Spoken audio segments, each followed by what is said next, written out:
Hello and welcome to Voices of Parenting podcast. I am so glad you're here. My name is Mussi Diskin. I am an advanced nurtured heart approach trainer. I am a parenting coach. I am also an inner wealth coach, which means that I help people rediscover and connect to the people that they truly were all along, but may have gotten forgotten along the way. So to find out more about me and what I offer, you can check out mussidiskin.com, contact me through there, respond to this podcast, find me on social media. I would love to connect and I would love to hear your feedback. To sponsor a Voices of Parenting podcast episode, please reach out to energizinghearts@gmail.com. Thank you for being here, and I hope you enjoyed today's episode. Hello, everybody. Today I am here with Heather Meyer, who ironically has been such a huge part of the Nurtured Heart community since way before I joined. And I have sort of seen her and watched her and heard her, but we've never actually met face to face before. So if we call this face to face, it's as close as face to face as we could get across the country from each other. But yeah, face to face, this is our first meeting. So I'm going to get to know you, Heather, and hear you and connect with you together with the audience today, which I am so excited for, because whatever I have heard from you has always been a level of depth and raw, like, realness around all NHA and life and things that is so attractive to me and is so and is so, I guess, delicious. So I'm excited to taste it and enjoy it together. So I guess let's start with you just really introducing yourself. Tell us who you are, what you do, and we'll move into our conversation from there. Firstly, thank you for what a lovely introduction. I felt that everything you were saying, I just felt that grounded me into this moment with you, which is really what a fun way to meet today. Yeah, so I'm Heather Meyer, and my journey with the Nurtured Heart approach, and my journey in my career of the intertwine. I had started my career working with individuals that had traumatic brain injury in group home settings, and also intellectual and developmental disabilities. Worked in intermediate care facilities, but even at that very start, I was young, and my thought at that time was like, "Wow, these young people could be me." Oh my gosh, I could be them. Like the fragility of life. And it was fascinating to me because I was a skills trainer at that time, and I'd take them out into the community. That's the way things were communicated back at that time. And I was so close in age with these young people, and I had a head injury as a kid. And I had an interesting upbringing where, like, I believe that people need to be seen, heard, and understood. And it was fascinating to me, the individuals I was working with, it was assumed that they had intellectual or developmental disabilities. And it was fascinating to see how they were treated. And they would be like, offended, because it doesn't mean that they didn't still have their brilliance. They just didn't appear like they did. And that was my start into the career of, like, I will see strengths. I will see the best in every individual that I work with, and that, every behavior, there's something so much deeper underneath. And wanted to keep that strength-based focus and see them as, treat somebody how you want to be treated. So I worked in that field for 10 years while getting my master's degree in counseling. And during that time, I worked back when they were still putting folks in straitjackets. I couldn't believe it. I thought that was stuff from the 60s. This was in the 90s. I'm aging myself now. But I was fascinated, and I would get in trouble because I wouldn't follow the rules. I wouldn't follow the rules because I wanted to interact with people in a very real way. And what I learned later is it's all about relationship. Everything happens in a relationship, and when you can see what's unique and amazing about someone. And while I was there, I ended up being in upper management, and also became a behavior specialist, a behavior consultant. I kind of almost did two things parallel, which actually has been my career, of where I did a lot of behavior work, but then I also was in leadership, and we were able to make a lot of different changes. I got to change all the behavior plans where timeout rooms and the giving people PRN shots for acting out ended. We got to end those things, which was really, really fun. And when I left there, I started working with the Department of Child Services. Excuse me, doing home-based therapy, and I was handed Transforming a Difficult Child. Hey, this is what we're doing now. Now we're in 2003. Okay, we're in 2003, and I'm reading, Transforming the Difficult Child. And as I read it, I'm like, oh my God, this is what I've been doing. This is what I've been doing for 10 years. Like, this is it. And it's, I was so clinically based, and where I worked was so clinically based. I'm like, okay, I'm working with a different population of individuals, and it's a whole different, I'm in the world versus this, even though I didn't want things to be so clinical, where I was from was clinical. I'm like, oh, I can change up my vocabulary. And I tended to be a little sciencey in how I thought and spoke. So I was working with a lot of court-ordered individuals, and I was working with teen probation. And my approach, I would sometimes get in trouble because, well, you take too much time on relationship. And I'm like, well, isn't everything about relationship? Because that's where the beauty of somebody being seen and heard and valued, and we build upon who they are from that point. Well, and learning then that there's inner wealth. I was doing really good in the work that I was doing, and just again, still sometimes getting in trouble for my approach, until you just have to walk the walk until folks realize that what you're doing actually makes sense. I was somebody who's not necessarily always understood for my approach or how I see things, because I've been told I see parallel or perpendiculars. I don't know what it means, perpendicular. So what happened is, in 2009, I was working for a company called Fountain Consulting Services, and she sent us to a training. And so my first CTI, my first certified training, was in Syracuse, New York. I sat there rigorously writing notes. It was so much more than I thought that it was. So much more. I mean, we can look at this, oh yeah, I'm this. I think the first read of the approach, you can think that. I mean, it's ridiculous. I still have those original notes. I could not stop. I could not stop and wrap my head around, and just like, it was just, and I'm thinking about these really tough cases, especially the kids on probation, the teens that I was working with. And I was adamant that keeping kids at home and not sending them away to juvie, not sending them away, keep them in the family. We'll figure it out. And I went back, and I was like, okay, I'm going to brave this stuff, because my logical conception with the way that my brain actually operates, it was like, it was completely scared that this wasn't going to work. And one of the first things I did is sit down a mother and daughter that really didn't, they weren't gelling too well. And I had them give appreciations to one another, just give some basic recognitions. And then I was shocked that worked. And, and then texting was new at that time. And most parents did not want to text their kids. I'm like, if you want a response, you have to text your kid.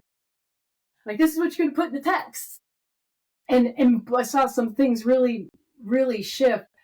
What ended up happening once I fully was implementing the approach was things that would take sometimes 15 months were taking 3 months, or like how things shifted so rapidly was astonishing.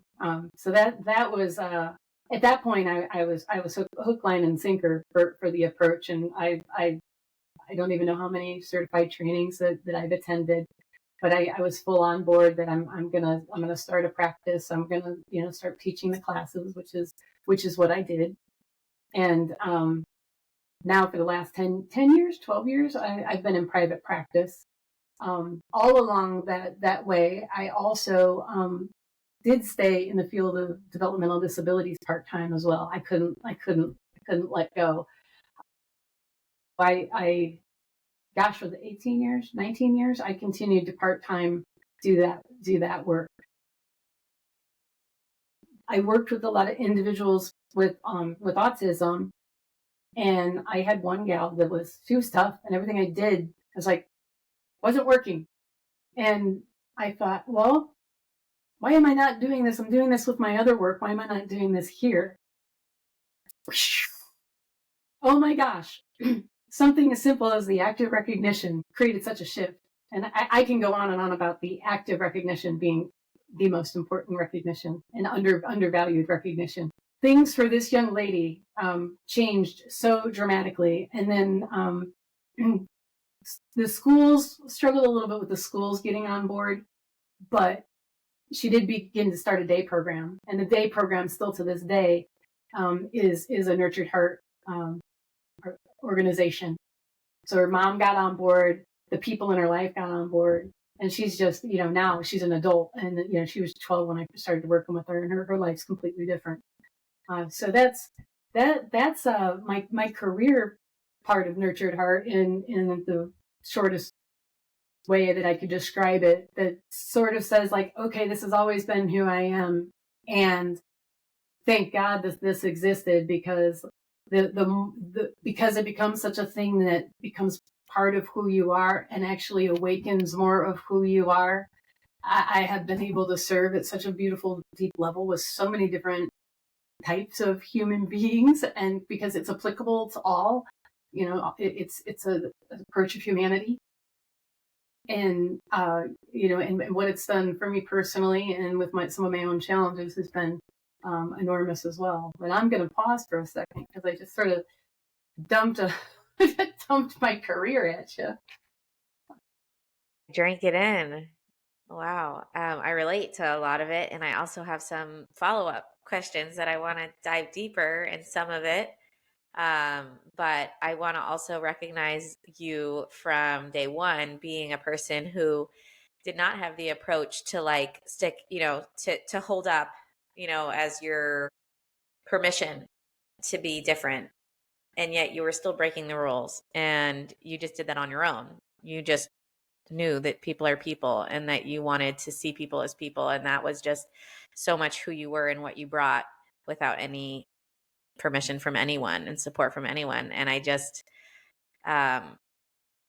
think that says a lot about who you are as a very like independent and strong like warrior in the world. For like there's a certain confidence in not needing permission and not needing support to be able to be like a rebel in that way, and a leader in that way. Like you really are a leader because you don't need that someone else telling you to do it, or that it's okay to do it. You did it anyways. And I love that courage. I want to borrow that. I think a lot of us who love Nurtured Heart for ourselves, or even get it as like, oh yeah, that's so true and beautiful, there's so much, fear and insecurity around the other people. Like you're saying, you had trouble too with people getting on board, but it doesn't sound like it made you doubt. It was just the challenges, coming your way. But that fierce permission to stand in what I believe in, even if other people aren't loving it, getting it, wanting it for themselves. Like I believe this, I want this. And I'm borrowing that greatness today from you and from your story. And I saw you want to say something. I do, because the beauty in that, there's I don't know if you want to call it the double-edged sword. That's the value in hearing someone reflect back what you share, and really listening deeply, and like you started off, and I felt heard, and I got to see an aspect of myself by how you shared, and even just now. And I think this is a nugget even worth speaking about. When I was younger, like the spirit of me is incredibly passionate and far more rebellious than I think more recently I realize on some levels. But the vessel that I'm in, this brain of mine, is a freaking rule follower. So I was a rule follower, and I did have deep insecurities. So my knowingness and my, oh my God, like this is stressful, getting in trouble is painful. Like I have to follow the rules, but the rules aren't right. Like the conflict in that, that in and of itself has been its own journey, and the development of inner wealth that comes from, like, how do you balance, and how do you take those baby steps, that idea. We have to meet, we meet ourselves where we are, and how do we nurture ourselves within to have the courage to dance on those lines, in a way that can be received and acceptable, without blowing yourself up, right? Because, there's some people that are like, ta ta da, and this is how I'm going to do it, whether you like it or not. And that's so not my approach. It's more the slow and steady, and taking the breath, and even getting to know those that aren't going to quite understand, like, how do I meet them where they're at, so that there's with the approach, there's the nurturance of self and growth, and there's the nurturing in that relationship of where there could be conflict, and then there's the work that we do. And that's it's just the so many different levels of relationship are always so ongoing. Yeah. Yeah. Yeah.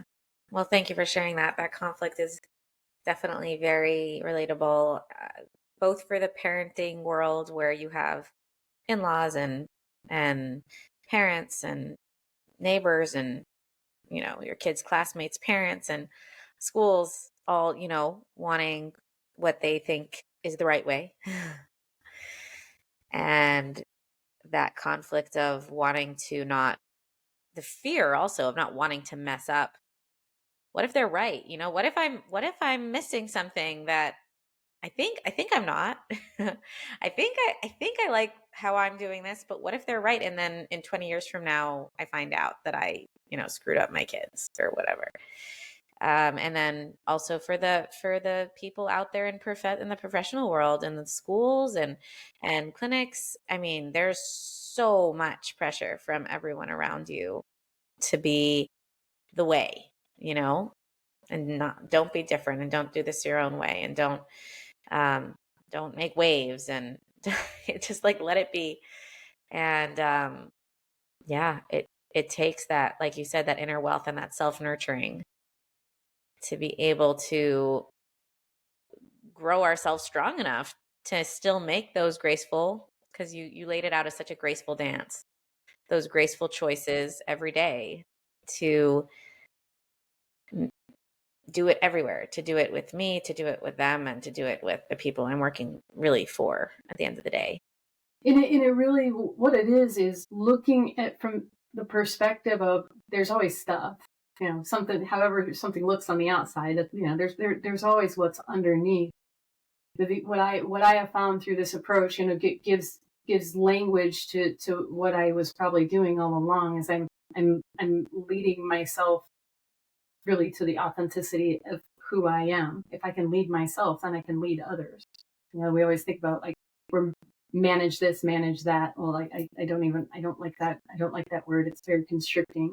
We can choose to lead ourselves through a stressful situation. We can choose to lead ourselves through the fear and the anxiety, or whatever the case may be, to make that difficult choice. And I think that's something that is, I mean, I think we can all have the capacity for being leaders and are leaders. I mean, I see that. I just naturally see that in individuals, and want to foster that.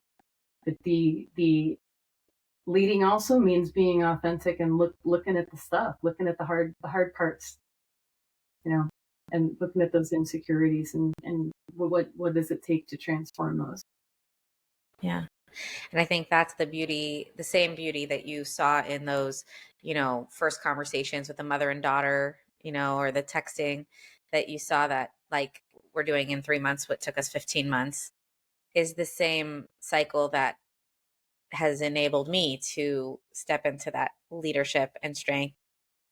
Because as I'm taking these maybe scary steps of being truly me, being reflecting, choosing to be authentic, choosing to show up different than others, different even than myself maybe, like before, I'm also still recognizing myself for the courage it takes to do that. I'm recognizing myself for being the change I want to see. I'm seeing my courage. I'm seeing my vulnerability in being authentically me, and I'm honoring myself for that, and I'm appreciating that in myself, and then I'm my own cheerleader.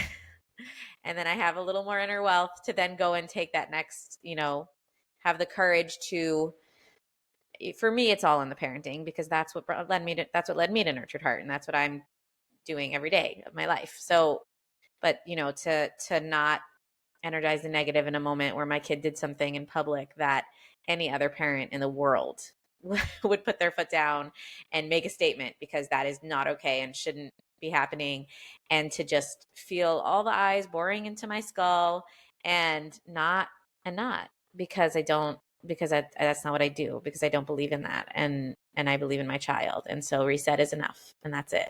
And we're gonna trust, and we're gonna know that there's another moment coming.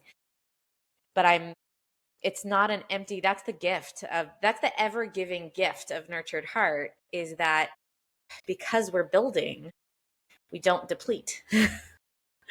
We don't max out, because there's this constant renewal of energy that's happening through this process of honoring ourselves, honoring each other, that as all the hard stuff that is there and will come up and is obvious, and or not obvious, but under the surface, but exists. It's not, we're not pretending that all's well, all the time. We're still charging ourselves up.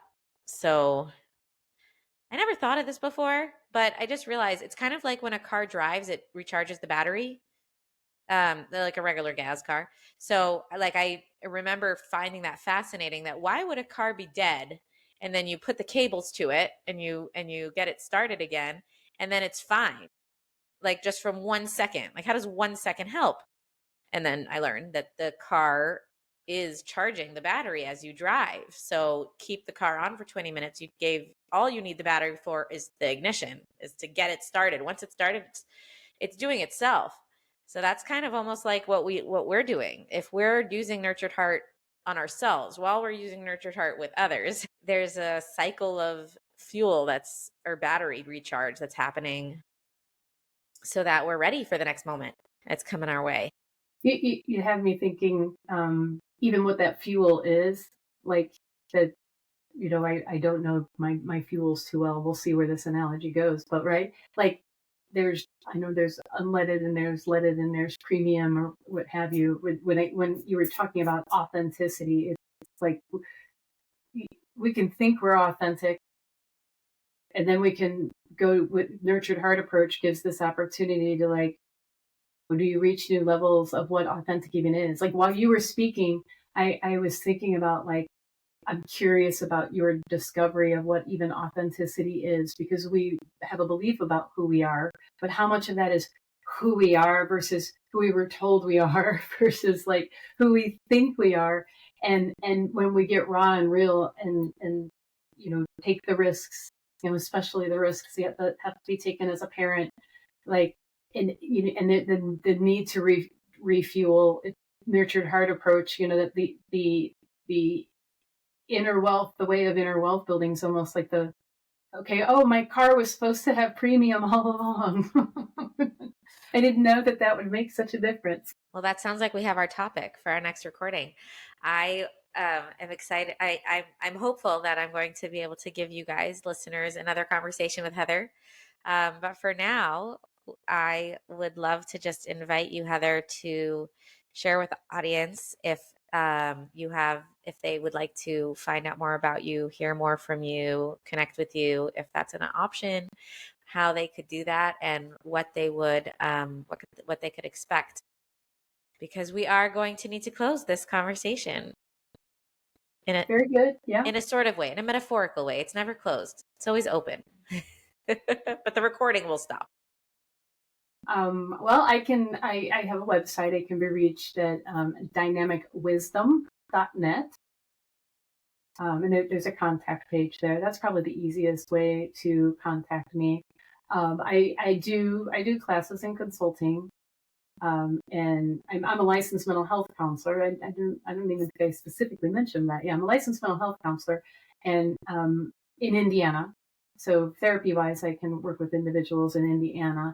Um, uh, Consulting in classes, I can see others around the globe, and then when it comes to coaching, I'm actually thinking about having a separate practice for that, so I can support others in the world here. But I don't have that information yet. But if you're Very interested in that, get a hold of me at the www.dynamicwisdom.net. That's .net. beautiful. Thank you. There's something so grounding about talking to you, Heather. I know you described finding yourself in the beginning of this conversation. When I started talking about there's a calm groundedness and permission and spaciousness just even in your voice that talking to you has been so settling for my nervous system. I feel so like just calm. Okay. Well, thank you, Heather. And I hope that my audience gets to see you again. Thank you. Hey, wait, don't go yet. Take a minute to find the beautiful quality that you have that you appreciate about yourself.